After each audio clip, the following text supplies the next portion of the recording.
नशीबवान या मालिकेच्या आजच्या भागामध्ये आपल्याला असं पाहायला मिळणार आहे की आता सरते शेवटी प्रेक्षकांनो इथे गिरिजाला रुद्रचं रूप आणि रुद्र कोण आहे त्याचा चांगुलपणा तो काय करतो ह्या सगळ्या गोष्टी समजतात आणि ते सुद्धा रुद्र तिच्या समोर पुराव्याशी हे सगळं सांगणार असतो। सोबतच आपण पाहणार आहोत की आता उर्वशीने कशा पद्धतीने गिरिजांच्या बापाचे गिरिजाच्या वडिलांचे हाल केलेले आहेत आणि गिरिजा इथे देवीकडे प्रार्थना करते। त्याचबरोबर आपल्याला हे सुद्धा पाहायला मिळत आहे की आता नागेश्वरच्या पापांचा अंत होतो का काय, तेव्हा इथे देवी आई त्याच्यावर कोपते की काय आणि सोबतच इथे जी वासंती आहे त्याची बायको नागेश्वरची तिने त्याला त्याच्या सत्याची त्याला केलेल्या पापाची कृत्याची सगळी जाणीव करून दिलेली आहे। ह्या सगळ्या गोष्टी आपल्याला या आजच्या भागामध्ये पाहायच्या आहेत। तर इथे आता उर्वशीने सांगितल्याप्रमाणे गिरिजाच्या मागे काही गुंड लागलेले असतात, सोबतच कुशलची माणसं सुद्धा असतात आणि ती इथे गिरिजाची छेड काढण्याचं काम करतात। पण जेव्हा कुशल इथे समोर येतो तेव्हा गिरिजा त्याला म्हणत असते, हे बघ कुशल, मी तुला शेवटचं सांगते, माझ्या वाटेला जाऊ नकोस, माझ्या वाकड्यात तू जाऊ नकोस, आत्ताच्या आत्ता इथून चालता हो। तर तेव्हा तिथे रुद्र आलेला असतो आणि त्या गुंडांची धुलाई करतो। तर आपण पाहतो की गिरिजाचे वडील त्याच्या घरामध्ये बसलेले असतात आणि उर्वशी त्यांच्या घराचा पत्ता शोधत शोधत तिथपर्यंत आलेली असते। कारण आता रुद्रला अटक करण्यामागे किंवा रुद्रला पोलिसात देण्यामागे इथे गिरिजाचा हात आहे असं इन्स्पेक्टर कडून समजलेलं असतं, म्हणूनच तिच्या घराचा ऍड्रेस शोधत ती तिथपर्यंत येते। आता तिथे आल्याबरोबर इथे गिरिजाच्या वडिलाला वाटतं की गिरिजा आलेली आहे आणि काय ग, कोणाचं लग्न होतं, कुठला कार्यक्रम होता म्हणून तू इथे अशी साडी नेसून गेलेली आहेस आणि नटून थटून गेलेली आहेस, काय झालेलं आहे गिरिजा? अगं मी बाहेर जाऊन दारू पिण्यापेक्षा इथेच बसून दारू पित बसलो असं ते इथे बोलतात। उर्वशी म्हणते, गिरिजा कुठे आहे? अगं असं काय करतेस? गिरिजालाच विचारते का गिरिजा कुठे आहे म्हणून? आणि तेव्हा ती लगेचच इथे गिरिजाच्या वडिलांच्या बापाच्या याच्यावर तोंडावरच पाणी फेकत असते। आता आपण पाहतो की उर्वशीने इथे त्याच्या तोंडावरती पाणी मारलेलं असतं आणि उर्वशीने तोंडावर पाणी मारल्याबरोबर तो तिच्याकडे पाहतो आणि ती म्हणत असते, काय रे उतरली का? गिरिजाचा बाप तूच आहेस ना? तेव्हा तो म्हणतो, हो गिरिजाचा बाप मीच आहे। मग इथे ती म्हणत असते, आता मी काय सांगते ते नीट ऐकायचं, माझ्यासोबत इथे हुशारी करायची नाही, जास्त शहाणपणा सुद्धा करायचा नाही, नाहीतर काय करेल सांगता सुद्धा येणार नाही।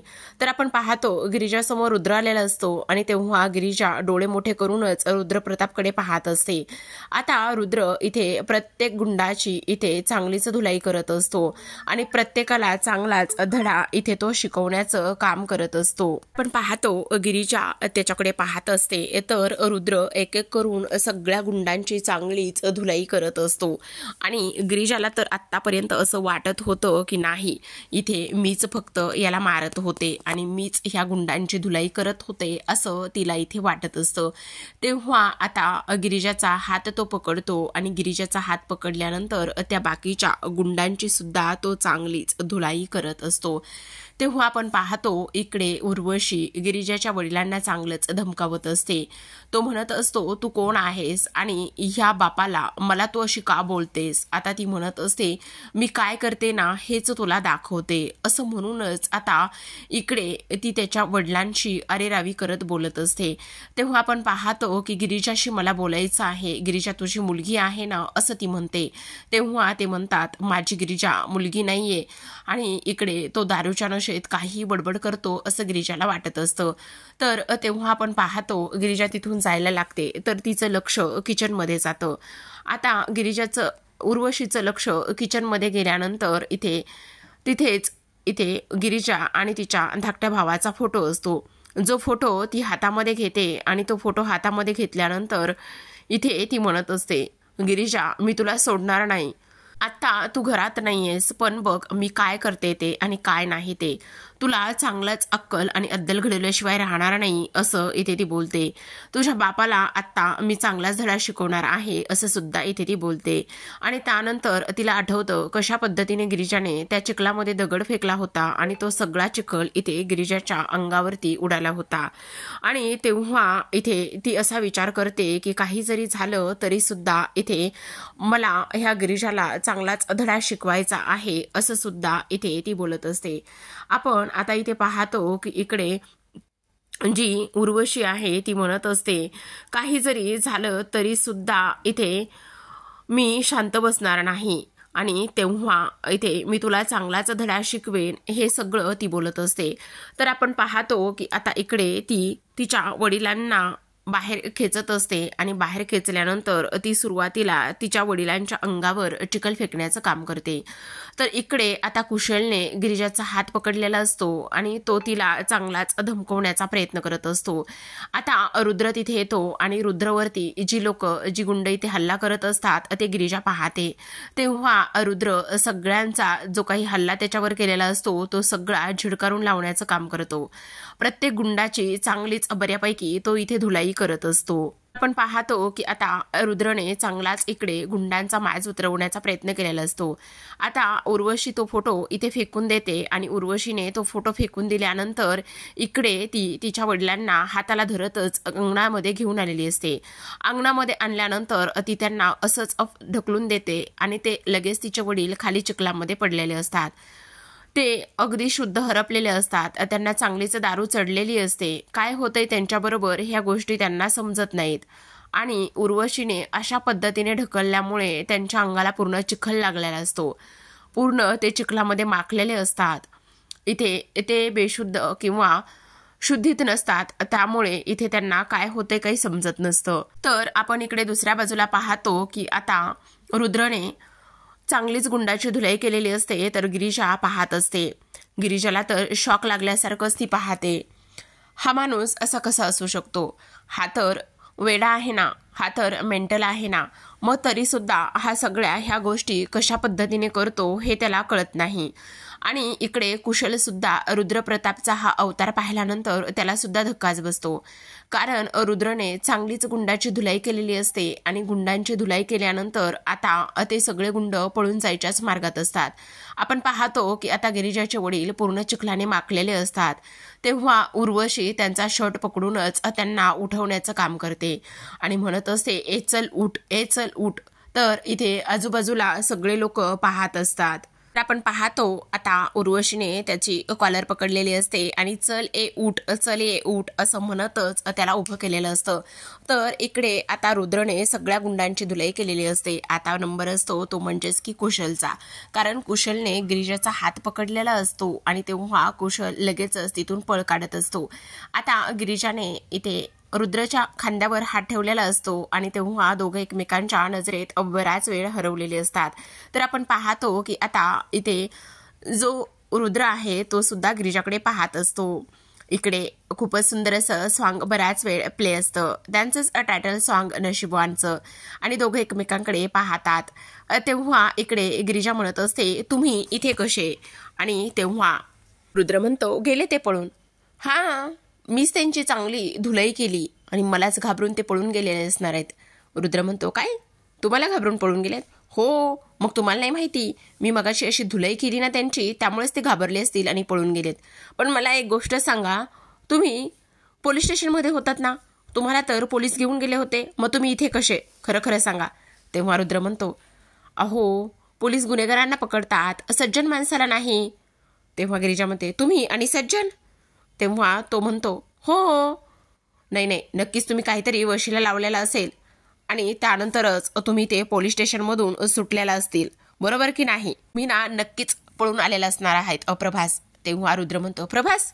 हो, आश्चर्य वाटलं ना तुम्हाला की मला तुमचं नाव कसं माहिती? पण तुम्हाला नाही माहिती, मला तुमच्याबद्दल सगळ्या गोष्टी माहिती. तुमची सगळी इन्फॉर्मेशन मी काढलेली आहे प्रभास सेतुपती. असं म्हटल्यानंतर आता रुद्र पाहतच असतो प्रभास सेतुपती. तर इकडे आपण पाहतो की आता पुन्हा एकदा उर्वशीने उभं करून तिच्या बाबांना पुन्हा एकदा चिखलामध्येच लोळवलेलं असतं आणि चिखलामध्ये पाडलेलं असतं. ती पुन्हा म्हणत असते ए उठ, चल उठ. इथे गिरिजाचे वडील म्हणतात, अगं मी काय केलंय ते तरी सांग.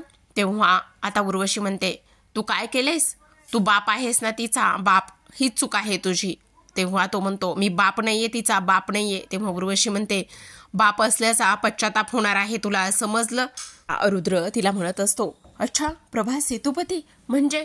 हो, तुम्हाला मी पाहिले त्या दिवशी आणि तुमची तब्येत ही अशी आहे, तुम्ही असं वागणं साहजिकच आहे, पण तुम्ही नका काळजी करू. तेव्हा रुद्र म्हणतो, पण हे आपल्यातलं सिक्रेट जे आहे ना ते इथेच आपणच ठेवायचं, कोणाला नाही सांगायचं, प्लीज तुम्ही कोणाला सांगू नका. तेव्हा ती म्हणते, अहो पण मी जरी नाही सांगितलं तरी इतर लोकांना ते कळेलच ना, मग काय करणार आहात? नाही करणार आहे, तुम्ही नका काळजी करू. पण मला एक गोष्ट सांगा, तुम्ही जेल तोडून आलात की काय पळून बिळून? नाही, मी थांबा, पोलिसांनाच फोन करते, असं म्हणून ती पोलिसांना फोन करायला लागते. तेव्हा रुद्र स्वतःचा मोबाईल काढतो आणि तो म्हणत असतो, नाही, यावेळी तुम्ही फोन नाही करणार, यावेळी मी फोन करणार, समजलं?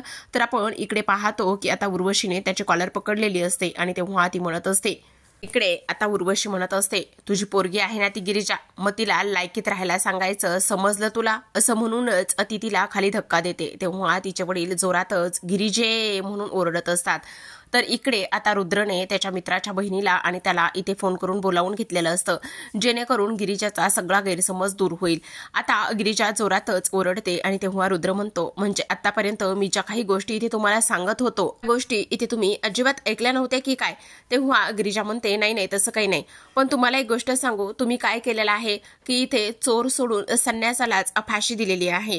आता तेव्हा इथे त्या मित्राची बहीण म्हणत असते, अहो हो ताई, खरंच तुमचा खूप मोठा गैरसमज झालाय, दादांनी इथे तसं काही केलेलं नव्हतं, उलट ते कोण करते आणि कशाबद्दल हे सगळं करते ही गोष्ट ते इथे शोधायला आले होते, असं इथे आता ती बोलते. तेव्हा गिरिजा म्हणते, खरंच सॉरी, माझा गैरसमज झाला. तर आपण इकडे दुसऱ्या बाजूला पाहतो की आता नागेश्वरच्या हातामध्ये चाकू असतो आणि नागेश्वरच्या हातामध्ये असलेला चाकू घेऊन तो म्हणत असतो, हॅपी बर्थडे छकुली, वाढदिवसाच्या खूप साऱ्या शुभेच्छा तुला, असं म्हणूनच आता हा चाकू लवकरच अजून कोणाच्या तरी रक्तात रंगला पाहिजे असा इथे तो बोलत असतो.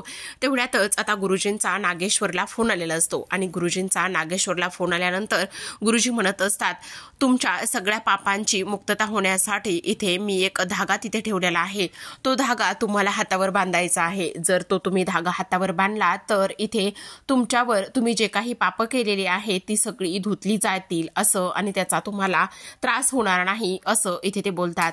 आता जेवढी पाप केलेली आहेत तेवढेच धाग्याचे तुम्हाला इथे हाताला वेडे घ्यायचे आहेत असं सुद्धा गुरुजी सांगतात. गुरुजी म्हणतात, हे बघा, जर तो धागा तुटला तर अपशकुन होऊ शकतो. तेव्हा नागेश्वर म्हणतो, हे बघा, अजिबात उगाचच अगोदरच गाळबोट लावू नका, तुम्ही मंत्र बोला, मी धागा बांधायला सुरुवात करतो. आता मोबाईल स्पीकरवर असतो आणि इकडे गुरुजी मंत्र बोलतात तर नागेश्वर तो धागा बांधण्याचं काम करत असतो. आता वासंती हे सगळं काही दरवाजात उभं राहूनच ऐकण्याचं काम करत असते. आपण पाहतो की तो धागा जो आहे तो आता इथे तुटलेला असतो आणि खूपच मोठा अपशकुन झालेला असतो. नागेश्वर लगेचच गुरुजींना सांगतो की धागा तर तुटलेला आहे. आता तेव्हा गुरुजी म्हणतात, मग तर हा किती मोठा घोर अपशकुन झालेला आहे हे तुम्हाला कळतंय का नागेश्वर? गुरुजी म्हणतात, अहो खूप मोठा अपशकुन झालाय. नागेश्वर म्हणतो, आता पटकन उपाय बघा आणि आम्हाला लवकरात लवकर कळवा. असं म्हणून आता लगेचच गुरुजी म्हणतात, ठीक आहे, मी तुम्हाला उपाय बघतो आणि लवकर फोन करतो. आता नागेश्वर चिडचिड करत असतो. तेव्हा तिथे वासंती येते. वासंती हसतच आलेली असते आणि वासंती हसत आल्याबरोबर नागेश्वर चिडतो आणि म्हणत असतो, का काय झालेलं आहे तुम्हाला असं दात काढायला आणि एवढा कसा आनंद झालाय हसायला? तेव्हा वासंती म्हणते, अहो एवढी डोंगरा एवढी पाप आहेत तुमची आणि त्या एवढूशा धाग्याला कशी बरं पेलवतील? कितीही मंत्र म्हणा, गंडे धागेदोरे बांधा, पण तुमची पाप अजिबात कमी होणार नाहीत. नागेश्वर रागातच उठून उभा राहतो, वासंतीचा गळा दाबतो आणि म्हणत असतो, थोबाड बंद करा तुमचं, नाहीतर तुमच्या नरडीचा घोट घेईल मी, समजलं? हो, आणखी काय करू शकता तुम्ही? तुम्हाला एक साधी गोष्ट कळत नाही, पापाने पापाला नसतं मारायचं तर पापाला पुण्य करून मारायचं असतं. एवढी साधी गोष्ट तुम्हाला कळत नाही आणि आणखी याच्यापेक्षा वेगळं तुम्ही करू तरी काय शकता नागेश्वर? एक गोष्ट सांगू, शिशुपालाचे 100 पाप पूर्ण होईपर्यंत देवाने वाट पाहिली होती, तसंच तुमचं सुद्धा झालेलं आहे. तुमच्या पापांचा घडा भरला आहे आता आणि इथे देव सुद्धा वाट बघतोय तुमच्या त्या 100व्या अपराधाची. तेव्हा नागेश्वर म्हणतो, तुम्ही आत्ताच्या आत्ता चालत्या व्हा इथून, नाहीतर तो सुद्धा 100वा अपराध आत्ताच्या आत्ता आमच्या हातून घडेल, समजलं? एक गोष्ट सांगू, देवकी आणि अंगद यांच्या पापाचा बदला घेण्यासाठी आणि खुनाचा बदला घेण्यासाठी नक्कीच तुमच्या आयुष्यामध्ये कोणी ना कोणीतरी लवकरच येणार आहे. ही काळ्या दगडावरची पांढरी रेघ आहे असं वासंतीने खणकावूनच आता नागेश्वरला सांगितलेलं असतं आणि कान उघडणी केलेली असते. तर आता प्रेक्षकांनो, खरं सांगायचं म्हणजे छकुली जी गिरीजा आहे ती जिवंत असते. तिच्या कानामागं असलेली जी काही तुळशी पानाची खूण आहे ती सुद्धा इथे दिसत असते आणि हीच ती असते जिथून आता यांच्या अपशकुनाला किंवा यांच्या पापांचा घडा भरलेला असतो, यांच्या वाईट काळाला सुरुवात होणार असते. तर आपण पाहतो की आता इकडे गिरिजाने इथे रुद्रप्रताप सोबत मैत्री केलेली असते आणि घरी आल्यानंतर पाहते की तिचे वडील या अवस्थेमध्ये असतात आणि हे सगळं कुणी केलेलं असेल तर हे सगळं उर्वशीने केलेलं आहे. ही गोष्ट गिरिजाला कधी समजेल? तर आता जेव्हा उर्वशी घरी येते आणि उर्वशी घरी आल्यानंतर ती म्हणत असते केलं एकाला तर साफ केलेला आहे, पण आता मेन इथे व्यक्ती साफ करायची राहिलेली आहे. खूपच तो उडत होता त्यामुळे त्याला चांगला चिखलामध्ये माखलेला आहे. आता इकडे गिरिजा देवी आई समोर उभी राहते आणि म्हणत असते, देवी आई किती दिवस तू माझी अशी परीक्षा पाहणार आहेस? किती दिवस या सगळ्या अशा गोष्टी होणार आहेत? या गोष्टींचा अंत कुठे होणार आहे? असं गिरिजा बोलते. त्याचबरोबर आपण पाहतो की आता बाहेर इथे मागे आलेला असतो आणि तेव्हा इथे तो म्हणत असतो, आता तुझं नशीब फुलणार आहे आणि कोणाच्या तरी नशिबाची वाईट कळा इथे सुरू होणार आहे. तुझ्या नशिबाला आता इथे 4 चांद लागणार आहेत आणि तुझं नशीब उजळणार आहे. नशीबवान आहेस पोरी तू, असं इथे ते बोलत असतात. तेव्हा आपण पाहतो की आता नागेश्वरच्या पापांचा घडा भरत आलेला असतो आणि तेव्हाच त्याची वाईट कळा, वाईट अवस्था इथे सुरू झालेली सुद्धा आपल्याला पाहायला मिळत असते. काय होईल? नागेश्वरचा अंत होईल का? तेव्हा इथे तुम्हाला काय वाटतं? ही जे काही देवीच्या रूपात आलेली व्यक्ती कोण असेल? पाहूयात येणाऱ्या पुढील काही भागांमध्ये. तोपर्यंत धन्यवाद.